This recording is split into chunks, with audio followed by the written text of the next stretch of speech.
ይሄ ደብረ ታቦር ጌታችን አምላካችን መድኃኒታችን ኢየሱስ ክርስቶስ ቀድሞ በነቢያት በብሉይ ኪዳን ማለት ነው ነቢያት ከነቢያት መካከል እነ ሙሴ የጌታ ወዳጅ ይባሉ ስለነበረ እንደሚታወቀው በተራራ ውስጥ ሆኖ በሲና ተራራ ውስጥ ሆኖ 570 ቃላትን ከእግዚአብሔር ጋር ተነጋግሯል። ባለሟልህስ ካደረከኝ ፊትህን ልይ ብሎ ጥያቄ አቅርቦለት ነበርና እኔን አይቶ የሚቆም የለም በማለት ጌታችን በኋላ እንደሚያየው ትንቢት ተናግረው ስለነበረ ከዚህ የተነሳ ነቢያትን ሙሴና ኤልያስን ከሐዋርያት ቅዱስ ጴጥሮስን ቅዱስ ያዕቆብንና ቅዱስ ዮሐንስን በአንድነት ወደ ርዕሰ ደብር ወደ ደብረ ታቦር ይዞ በመሄድ ብርሃናዊ መለኮቱን የገለጠበት ነው። ይሄንን ስንል ምን ማለታችን ነው? ተሸሽጎ የሚኖር ነበር ወይ ብሎ ሊያስጠይቅ ይችላል። ያስ አይደለም። ለሐዋርያቱ ለነቢያቱ የማየት አቅማቸውን ምስጢረ መለኮት የመመልከት ጸጋቸውን አብዝቶላቸው ከፍ አድርጎላቸው ተራ ነገር ከመመልከት ተሰውረው ብርሃናዊ መለኮቱን የመለኮቱን ብርሃን ለማየት አበቃቸው። የማየት አቅማቸውን አሳደገላቸው ማለት ነው። እና በዚህ በደብረ ታቦር ይሄንን ነው ያደረገው። በፊታቸው እንዳዩት ፈቀደላቸው። ሌላ ነገር አይደለም። እንዳዩት ፈቀደላቸው።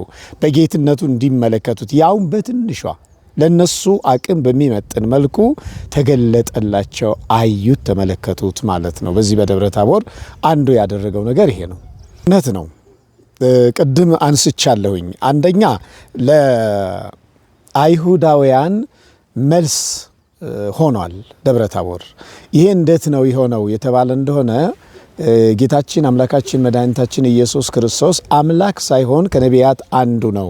ያም ኤልያስ ነው፣ ሙሴ ነው፣ ዮሐንስ ነው ይሉት ነበረ። እንዳውም ጌታ በማቴዎስ ወንጌል ምዕራፍ 16 ላይ ሰዎች የሰው ልጅ ማን ይሉታል? እንደው ከአይሁድም አልፎ ሐዋርያት ዘመንም የደረሰ ጥያቄ ነበረ፣ መልስ ያላገኘ ጥያቄ። ራሱ ጠየቃቸው። ሰዎች የሰው ልጅ ማን ይሉታል አላቸው። አንዳንዶቹ ከነቢያት አንዱ ነው ይላሉ፣ አንዳንዶቹ ኤልያስ ነው ይላሉ፣ ሌሎቹ ሙሴ ነው ይላሉ አሉት። ይህን ካሉት በኋላ መነ ትብሉኒ እናንተስ ማን ትሉኛላችሁ? ሰዎች እንደዛ ካሉ ከኔ ጋር እየዋላችሁ ከኔ ጋር እያደራችሁ የእጄን ታምራት የቃሌን ትምህርት እየሰማችሁ እናንተስ ማን ትሉኛላችሁ የሚል ጥያቄ ጠየቃቸው። ቅዱስ ጴጥሮስ እንደሚታወቀው አንተ ውእቱ ክርስቶስ ወልደ እግዚአብሔር ሕያው፣ አንተ የእግዚአብሔር ልጅ የሕያው እግዚአብሔር ልጅ ክርስቶስ ነህ የሚል መልስ ሰጥቶ ነበር። በዚህ መልሱ እውነተኛ መልስ ስለነበረ ትክክለኛ አነጋገር ስለነበረ ሽልማት አግኝቶበታል። ለከ ኡበከ መላሁተ ዘመንግስተ ሰማያት ዛሰርከ በምድር ይኩን ሥረ በሰማያት የሚል የመንግስተ ሰማያት መክፈቻ ማለት በቅዱስ ጴጥሮስ እምነት አምኖ መንግስተ ሰማያት መግባት እንዲቻል ለቅዱስ ጴጥሮስ ስልጣን ሰጥቶበታል። ይህ አንድ ጥያቄ ነበረ። ይህ የአይሁዳውያንም ጥያቄ ነበር። ስለዚህ መልስ አግኝቶበታል ማለት ነው። የነቢያት አምላክ እንጂ ነቢይ እንዳልሆነ ሙሴን ከብሔረ ሕያዋን ከሙታን ዓለም ኤልያስን ደግሞ ከብሔረ ሕያዋን አምጥቶ እነዚህ የተጠቃቀሱ ከነቢያት አንዱ ነው ተብሎ የተመሰሉበት ነበርና በደብረ ታቦር ምን አድርጓቸዋል? አምጥቶ የነሱ ጌታ መሆኑን ብርሃናዊ መለኮቱን በመግለጽ ጌትነቱን በማረጋገጥ አንድ መልስ ሰጥቶበታል ማለት ነው። መልስ ሰጥቶበታል። ለሙሴም ቅድም ባነሳሁት በኦሪት ዘዳግም ምዕራፍ 33 ላይ በተገለጸው አግባብ ወዳጅህስ ከተባልኩ አይቀር ልይህ ልመልከትህ ብሎት ነበርና ያን የዘመናት ጥያቄ ከሺህ ዘመን በኋላ ለቅዱስ ሙሴ ምን አድርጎለታል? በዚህ በታቦር ተራራ ላይ መልስ ሰጥቶታል። መልስ ሰጥቶታል፣ ታይቶታል ማለት ነው። ተገልጦለታል መለኮቱን መመልከት እንዲችል። አሁን እግዚአብሔር ከፈቀደ በዚህ ዓለም ሰው ከሞተ መካተቻ ነው። አለቀ በቃ። የሚፈልገውን የማያገኝበት የተመኘው የማይሆንበት ጊዜ ገደብ ቢኖር ሞት ነው። በእግዚአብሔር ግን ሁሉ ስለሚቻል ሙሴ ከሞተ በኋላ ከዘመናት በኋላ ዘመናት ካለፉ በኋላ ያን ተምኔቱን የጠየቀውን ጥያቄ መልስ የሰጠበት ተራራ ነው። ስለዚህ ደብረ ታቦር ራሱ መልስ ነው። ደብረ ታቦር የመልስ ተራራ ይባላል ማለት ነው። ለፈሪሳውያንም እንዲሁ ፈሪሳውያን በሚያስተምርበት ጊዜ ትንሣኤ ሙታን የለም ይሉ ነበረ። የፈሪሳውያን አስተምሯቸው ትንሣኤ ሙታን የለም። ትንሣኤ ሙታን መኖሩን ማረጋገጫ ሙሴን ከመቃብር አስነስቶ አቁሞ በደብረ ታቦር ከሕያዋን ጋራ በአገልግሎት ካሉ ከነ ጴጥሮስ ከነ ያዕቆብ ከነ ዮሐንስ ጋር እንዲሁም ደግሞ በሕይወት ወደ ብሔረ ሕያዋን ከተወሰደው ከኤልያስ ጋር ደምሮ አቁሞ ብርሃናዊ መለኮቱን በዛ አረጋግጧል። ስለዚህ ለሙሴ መልስ ተሰጥቶበታል፣ ለፈሪሳውያን መልስ ተሰጥቶበታል፣ ለአይሁዳውያን መልስ ተሰጥቶበታል። በዚህ ምክንያት ታቦር በራሱ መልስ ነው። ደብረ ታቦር የመልስ ተራራ የተባለው ከዚህ የተነሳ ነው። መልካም አንደኛ ቅድም እንዳነሳሁት ሙሴ ልመና ነበረው። ወዳጅነቱም እጅግ የመጠቀ የረቀቀ ወዳጅነት ነው የነበረው። እንደ እውነቱ ከሆነ ሕዝበ እስራኤልን ለመምራት የተመረጠ እስራኤላውያንን መርቶ ወደ ከነዓን ለማስገባት ይሄ ፈቃድ የተሰጠው ነው። በዚህም ወዳጅነቱ የተነሳ ከጌታ ጋር 570 ቃላትን የተነጋገረ ነው። በዚህ ምክንያት ጥያቄ ነበረው፣ ልመና ነበረው። ልይህ ልመልከት የሚል ልመና ነበረው። አንድ በሁለተኛ ደረጃ ነቢይ ነው፣ ከነቢያት መካከል አንዱ ነው ይሉት ነበረ። በዚሁም ተገልጾ ኤልያስ ነው ይሉሃል፣ ሙሴ ነው ይሉሃል ተብሏል። የኤልያስ አምላክ እንጂ ኤልያስ አለመሆኑን የሙሴ አምላክ እንጂ ሙሴ አለመሆኑን ለማረጋገጥ ሁለቱን ከአበይት ነቢያት ወይም ደግሞ ዘመን አረፍተ ዘመን ከገታቸው መካከል ከመቃብርና ከብሔረ ሕያዋን አመጣ። ሌላው እነዚህ ሶስቱ ቅዱስ ጴጥሮስ፣ ቅዱስ ያዕቆብ፣ ቅዱስ ዮሐንስ ደግሞ የምስጢር ሐዋርያት ይባላሉ። ሊቃውንት እንደሚናገሩት ሁሉንም ይዞ ወጥቶ ቢሆን ኑሮ ምስጢሩን ቢያውቅበት ለሞት አበቃው ይሉ ነበር። ይሁዳ ይክደዋልና፣ ይሁዳ ይሸጠዋልና ምስጢሩን ቢያውቅበት ለሞት አበቃው ይሉ ነበረ። ደግሞ ሌሎቹን ይዞ ወጥቶ ይሁዳን ብቻ ቢተወው ከምስጢር ቢለየው በሞቱ ገባበት ይላሉና በሁለቱም መንገድ መልስ ለማሳጣት ከሐዋርያት ሶስቱን ከነቢያት አምስቱን አምጥቶ በዛ በደብረ ታቦር ገልጾላቸዋል ማለት ነው። ይሄም ሌላ ምሳሌም አለው። ከሙታን ዓለም ከሕግ ክፍል ሙሴ፣ ከነቢያት ደግሞ ኤልያስ፣ ከአዲስ ኪዳን ደግሞ ሶስቱ ደቀ መዛሙርት። ስለዚህ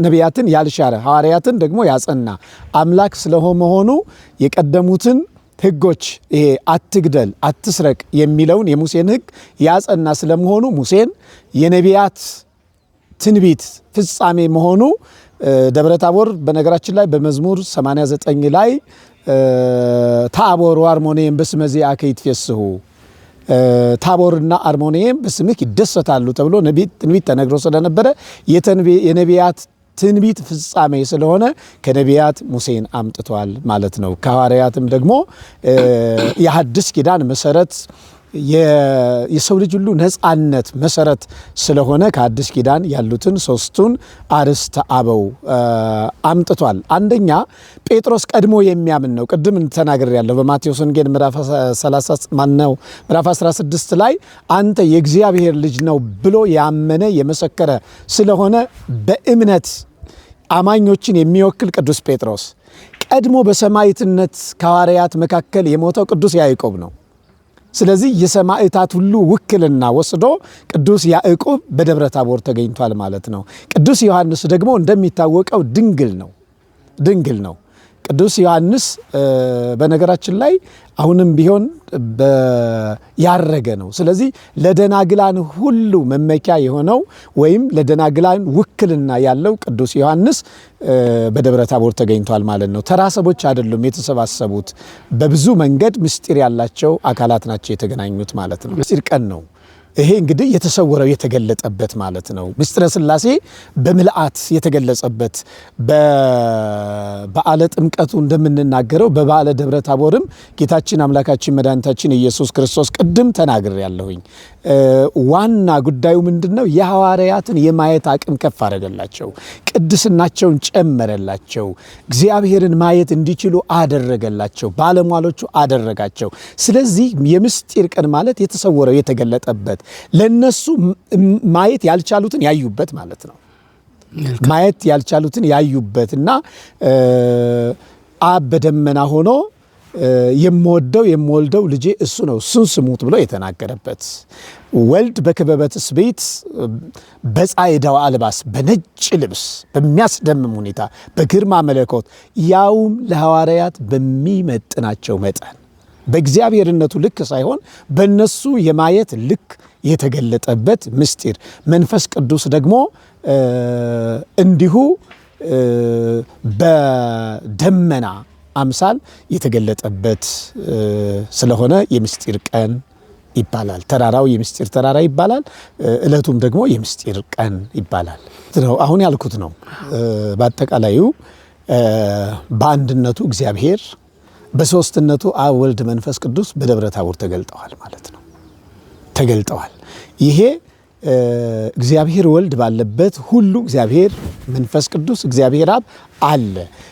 ለዚህ ነው እግዚአብሔር ወልድ አንዳንድ ሰዎች በስጋ መገለጡን አይተው በአባቱ የሚቀደም አድርገው ከአብ ጋራ አመሳስለው አብን ወላዲ ወልዲን ተወላዲ እንደመሆኑ መጠን የጊዜ ቅድምና እንዳላቸው አድርገው የሚናገሩ አሉ።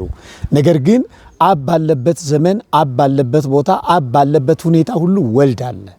ወልድ ባለበት ዘመን፣ ወልድ ባለበት ሁኔታ፣ ወልድ በተገለጠበት ሁኔታ ሁሉ አብም አለ።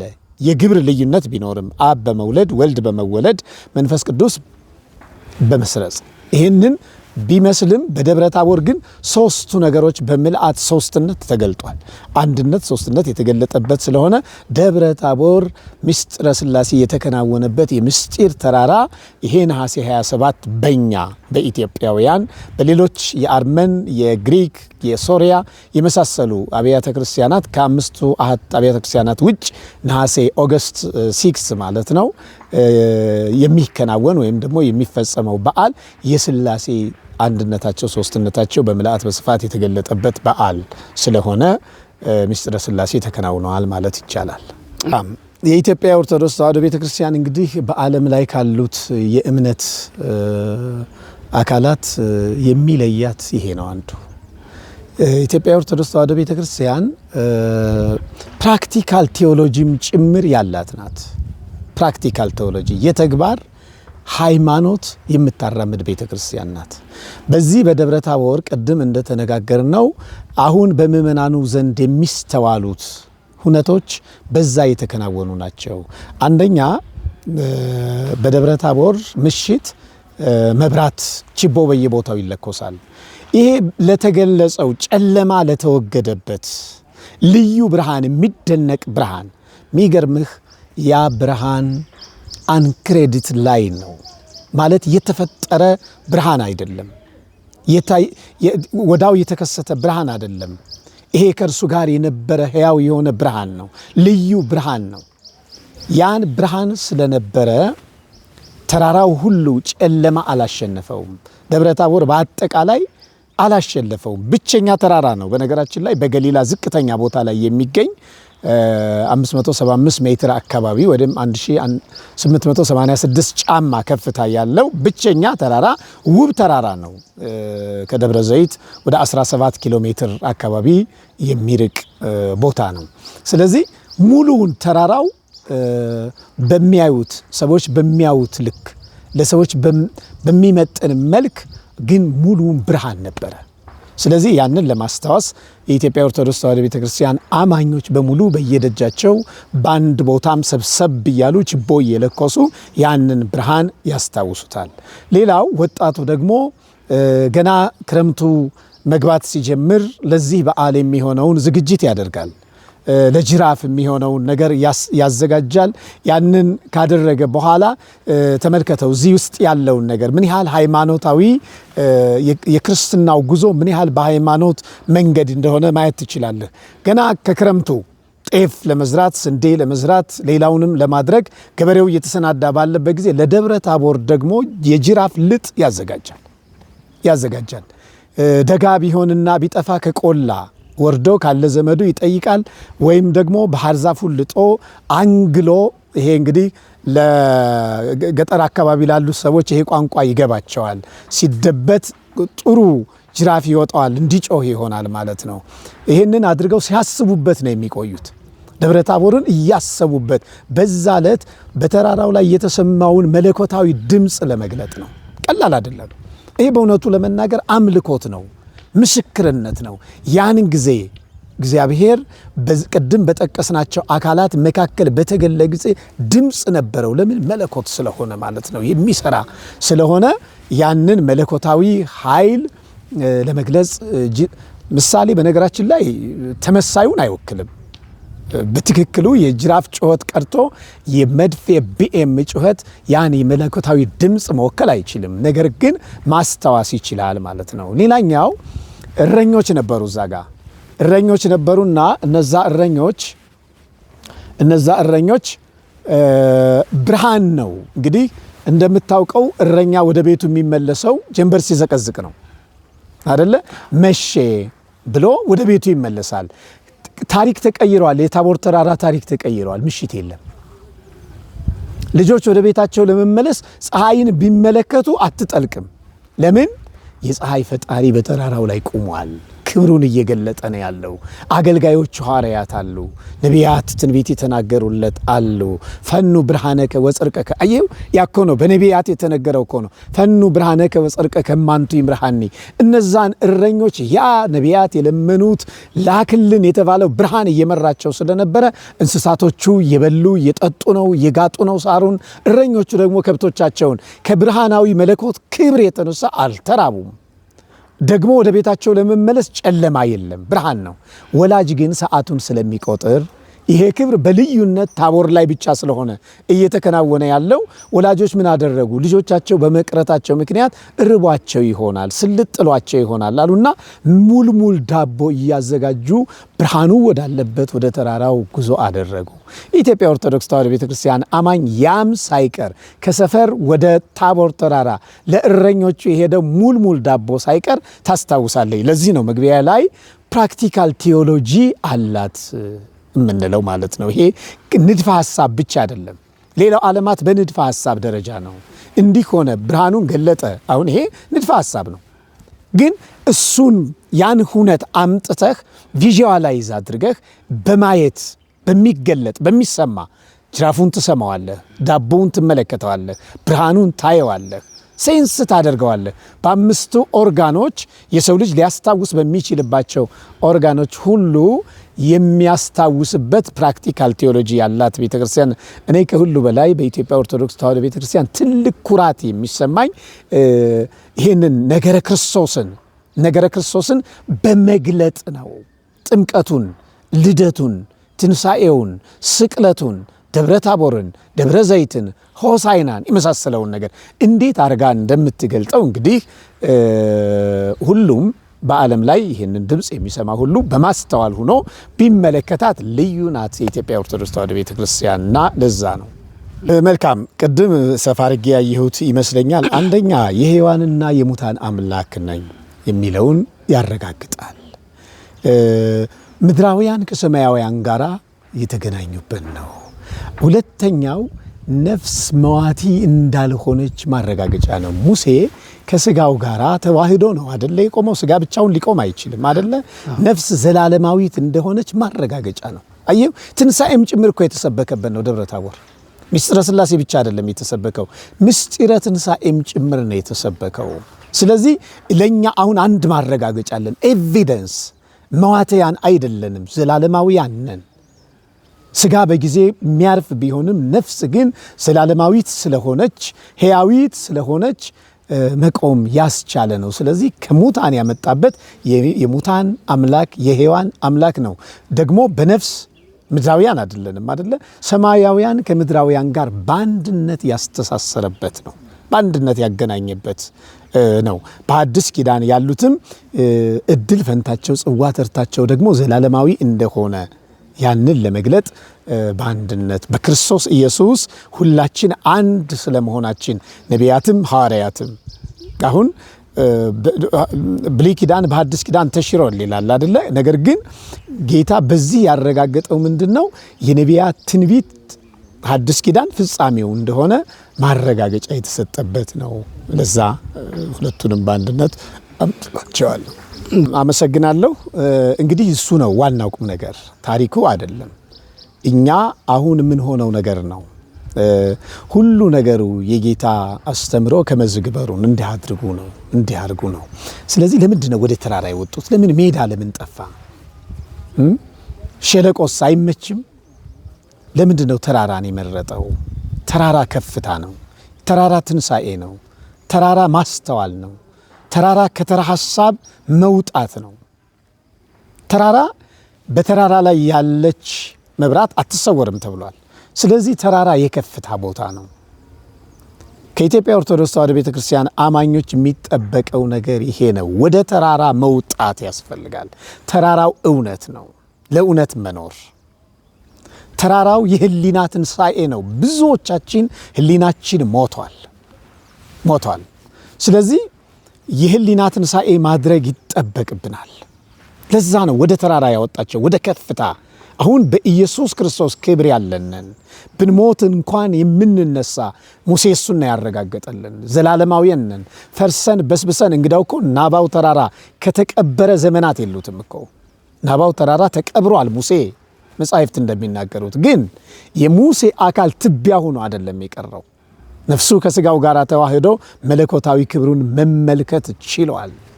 በዘመኑ እረኛ ሆኖ እየጠበቀ መሪ ሆኖ እየመራ ሕዝበ እስራኤልን ይዞ በዛ በጭጋጉ መካከል በደመናው መካከል በተራራው ላይ የጌታን ድምፅ ሰምቷል። ማየት ግን አልቻለም። በኋላ ላይ ከፍ ባለው ተራራ ጊዜው ሲደርስ መመልከት ችሏል። አሁን እግዚአብሔርን ቸርነቱን ለማየት መጋቢነቱን ለማየት ካህሌ ኩሉ መሆኑን ለማየት ብዙ ጊዜ በክርስትናችን ውስጥ በአጠቃላይ በዓለም ላይ የሚስተዋል ነገር አለ። እጥረት አለ። የሸለቆ ጉዞ ነው የምንጓዘው። ነገ ምን ይሆናል? ሕይወት ምን ይሆናል? እንዴት ወጥቼ እገባለሁ?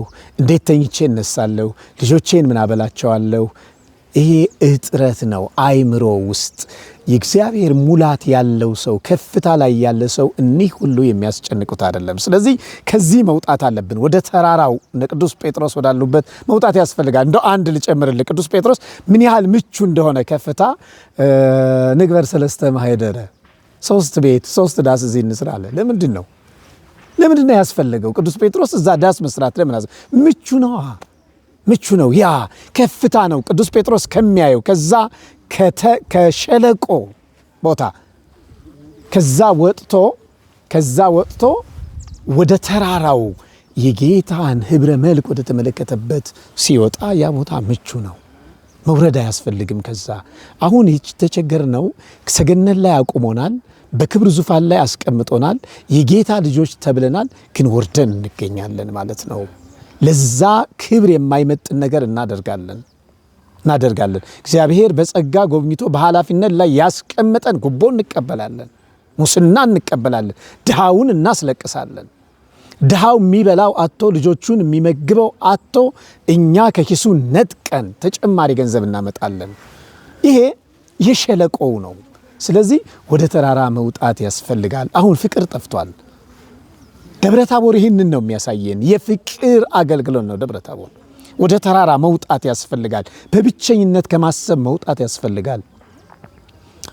እግዚአብሔር ለሁላችን በቂ ነገር አለው። እግዚአብሔር ሁላችንን በሚገርም መለኮታዊ ጥበቃ ይጠብቀናል። ነገር ግን እኛ እንጨነቃለን። ይሄ ማነስ ስለሆነ ወደ ተራራው መውጣት እንደነ ቅዱስ ጴጥሮስ ሊሰራ ያሰበበትን አዳራሽ መመልከት ያስፈልጋል። ስለዚህ በዓሉን ስናከብር በዓል አስቦ ማለፍ ሳይሆን ክርስቲያናዊ ተግባር ማድረግ ነው የሚያስፈልገው። በትዳር መካከል ያለ መጋጨት ካለ ይቅር ተባብሎ ክርስትና ዝቅ በማለት የሚገኝ ክብር ነው። በነገራችን ላይ ዝቅ ስንል እኛን ያከብረናል እግዚአብሔር። ስለዚህ ታርቀው ሰላም ሆነው በዓሉን ማክበር ያስፈልጋል። ጎረቤት ከጎረቤቱ ጋር ሰላም ፈጥሮ በዓሉን ማክበር ያስፈልጋል። እንደ ሀገር ማሰብ ያስፈልጋል። ምክንያቱም እኛ ሰላም ካልሆን ብዙ ነገር እጽዋት ይወድማሉ። በእጽዋት ላይ ያሉ ሳይቀር ይወድማሉ። በርካታ ነገራት ችግር ውስጥ ይገባሉ። ስለዚህ ይህንን አስቦ በእኔ ጥፋት በእኔ ችግር እኔ ባደረግኩት ምክንያት ሌሎች ይጎዳሉ ብሎ አስቦ በዓሉን ማክበር ያስፈልጋል። ያን ጊዜ ደብረ ታቦር አብረን በህብረት እንኖራለን። በነገራችን ላይ እኮ ከእግረ ደብር ስር የነበሩት ሌሎቹ 8ቱ ሐዋርያት እኮ መመልከት ችለዋል። ተራራ ላይ ይዟቸው ባይወጣም ምስጢር አልተከፈለባቸውም። አሁን እኛ በአይነ ህሊና ደብረ ታቦር መድረስ እንችላለን። ምስጢሩን መካፈል እንችላለን። ክርስትናችን የምስጢር ተካፋይ አድርጎናል። ምንም ቅዱስ ሥጋውን ከመብላት ክቡር ደሙን ከመጠጣት በላይ ትልቅ ምስጢር የለም። ክርስቶስ ሕይወት አድርገነዋል። ክርስቶስ በውስጣችን አለ። ስለዚህ ደብረ ታቦርን ማየት እንችላለን። እንዳና እያደረገን በውስጣችን ያለው ክፋት ነው። በውስጣችን ያለው ኃጢአት ነው። ስለዚህ የመጨረሻ ማለት የምፈልገው ውድ ኦርቶዶክሳውያን ንስሐ እንግባ።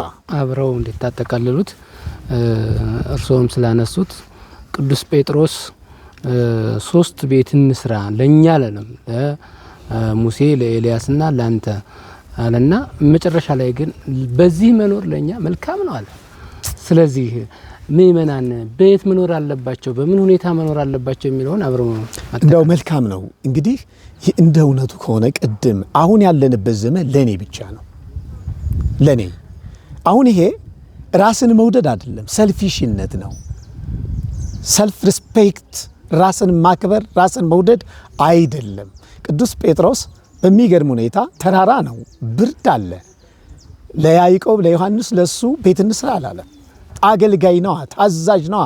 ቅድም ብለናል እኮ አይደለ? በትህትና የሚገኝ ክብር ስለሆነ መታዘዝ ክብር የሚያሰጥ ስለሆነ 3 ቤት እንስራ አለ። አንዱን ለኤልያስ ለቀደመው ሰው ለቀደመው አገልጋይ ወደ ብሔረ ሕያዋን ለተወሰደው፣ ሌላውን ደግሞ ለሙሴ፣ ሌላውን አደለከ ለአንተ ደግሞ አንዱን አለ። ክርስትና እንደዚህ ነው። እኔ ለአንተ አንተ ለኔ ነው እንጂ የኔን አንተ ያንተን እኔ መንጠቅ አይደለም። ይህንን ነው ከጌታ የተማርነው፣ ከሐዋርያቱ የተማርነው፣ ከደብረ ዘይት ከደብረ ታቦር ታላቅ ምስጢር የተማርነው ይሄንን ነው። በክርስትናችንም ትልቁ ትእዛዝ ይሄ ነው። እርስ በእርስ መተጋገዝ፣ ያንዱ ህመም ለሌላኛው መሰማት፣ ያንዱ ረሃብ ሌላው ጋር ሂዶ መጋባት መቻል።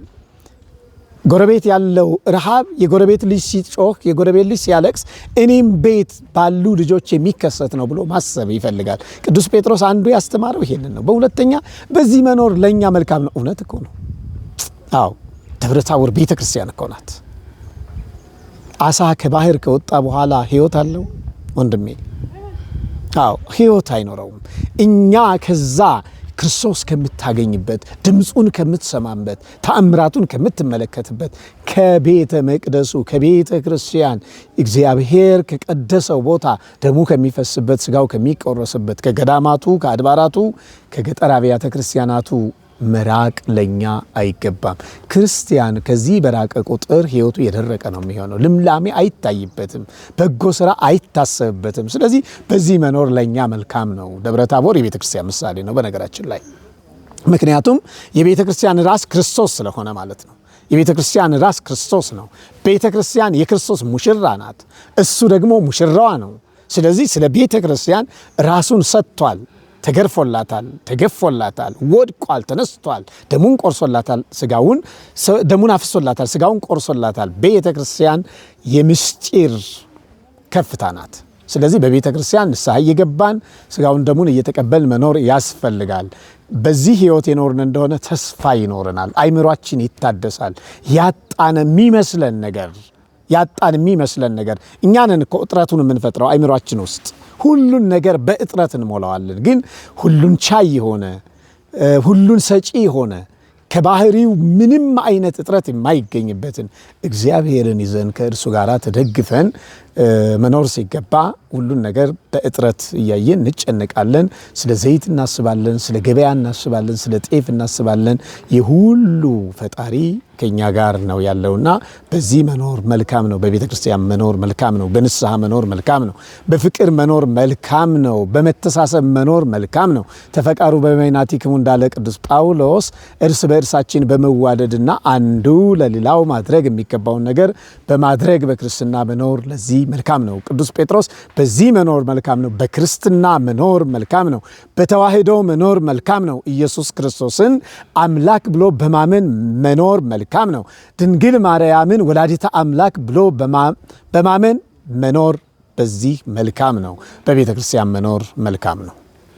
ቃለ ሕይወት ያሰማልን፣ መንግስተ ሰማያትን ያውርስ። አመሰግናለሁ። ወስብሐት ለእግዚአብሔር ወለወላዲቱ ድንግል ወለመስቀሉ ክቡር። ሱባኤያችንን እግዚአብሔር በሰላም ያስፈጽመን። ኢትዮጵያውያንን በያሉበት ይጠብቅልን። ትውልደ ኢትዮጵያውያንንም እንዲሁ በዓለሙ ሁሉ ይጠብቅልን። ሁላችሁም ቃሉን የሰማችሁ በቃሉ ውስጥ እንድታርፉ በዚህ ዕለት በጎ በመስራት በዓሉን እንድታከብሩ ጥሪያችንን እናስተላልፋለን። ወስብሐት ለእግዚአብሔር።